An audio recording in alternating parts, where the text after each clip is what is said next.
اور اس ہمیں معلوم ہے کہ وہ غیب کی باتیں بتا رہا ہے اور وہ چیزیں بتا رہا ہے جو ہم دیکھ نہیں سکتے، ہم سمجھ نہیں سکتے، لیکن ہمیں پتہ ہے کہ وہ ہمارا نبی سچا ہے اور ہم اس پر ایمان لاتے ہیں، ہم ان کی باتوں پر تصدیق کر لیتے ہیں اور اس کی ہر بات پر ایمان لاتے ہیں۔ تو یہ کیا ہے؟ متقین کی صفت ہے۔ اور متقین کی پہلی صفت جو ہے وہ کیا ہے؟ ایمان بالغیب۔ اور اس کی دوسری صفت ہے یقیمون الصلاۃ، اور قائم کرتے ہیں نماز۔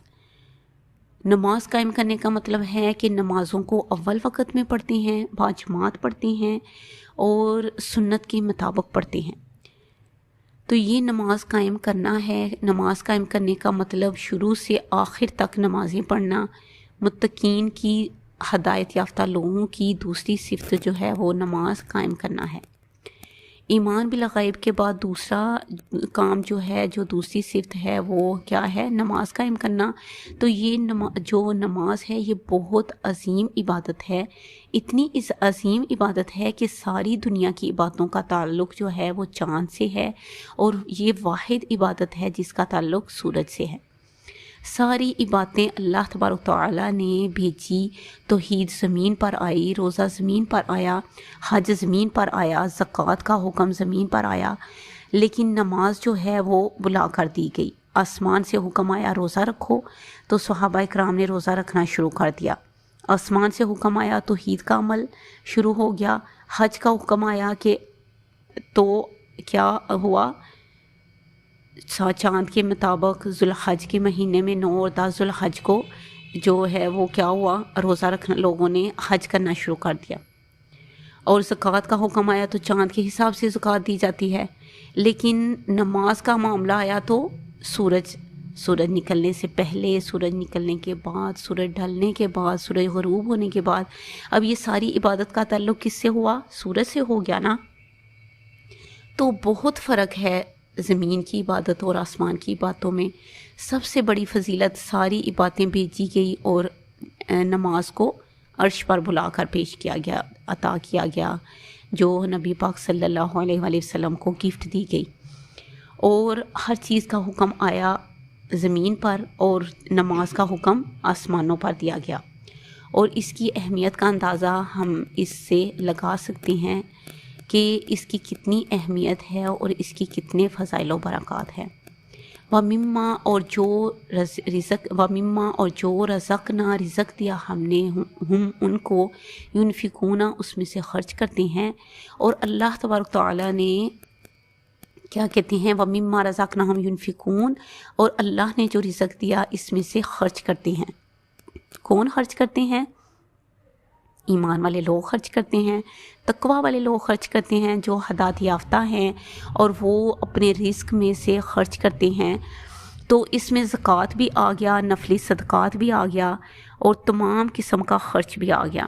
کسی کے پاس مال نہیں ہے لیکن اس کے پاس غلہ ہے تو وہ اناج میں سے، باغات میں سے خرچ کر سکتا ہے۔ اپنے مال کے علاوہ اس کے پاس جائیداد ہے، زمین و دولت ہے، تو اس میں سے خرچ کرے۔ جو بھی اللہ تبارک تعالیٰ نے آپ کو عطا فرمایا اس میں سے خرچ کیجئے، تبھی تو آپ مومن بنیں گے۔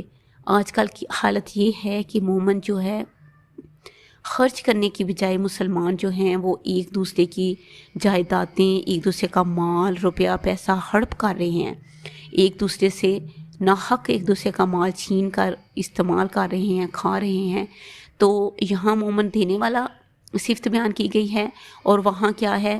ہم لوٹ کھسوٹ کر رہے ہیں، دوسروں کا مال کھا رہے ہیں، اور پھر ایمان والے ہونے کا دعویٰ بھی کر رہے ہیں۔ جو انسان صدقات اور خیرات کرنے کا عادی ہے وہ کیسے کسی کا مال لے سکتا ہے؟ دینے والی صفت تو کیا کہتے ہیں، اگر کسی کے اندر دینے والی صفت آ جائے تو بہت سی برائیاں جو ہیں وہ ختم ہو جاتی ہیں۔ چوری چکاری کرنے والا جو ہے، وہ دوسروں کا مال غلط طریقے سے کھانے والا، وہ کیسے متقی ہو سکتا ہے؟